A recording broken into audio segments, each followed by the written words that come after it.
এবং আমাদের প্রো-ভিসির আমাদের যে বিশ্ববিদ্যালয়ের যে কমিটি গঠন হয়েছে সেখানে তিনি একজন সদস্য। তার পদত্যাগের সাথে সাথে আমরা এটাও চাই 24 ঘন্টার মধ্যে সে যাতে কমিটি থেকেও বিতাড়িত হয়। এইরকম অসৎ আচরণ এবং ছাত্রছাত্রী শিক্ষার্থী সুলভ আচরণ না করা শিক্ষকদের এবং এই সমস্ত প্রশাসনকে আমরা আমাদের এই বিশ্ববিদ্যালয় কমিটিতে চাই না। এই তো আর আপনাদের কোনো প্রশ্ন আছে?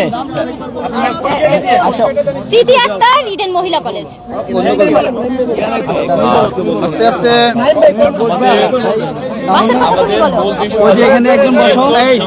আমরা তখনই সম্মান করি যখন ওই শিক্ষক শিক্ষার্থীদের সাথে শিক্ষক সুলভ আচরণ করে। আমরা ওই শিক্ষককে সম্মান করি যারা শিক্ষার্থীদেরকে শিক্ষার্থী ভাবে এবং শিক্ষার্থীদেরকে সন্তান তুল্য ভাবে।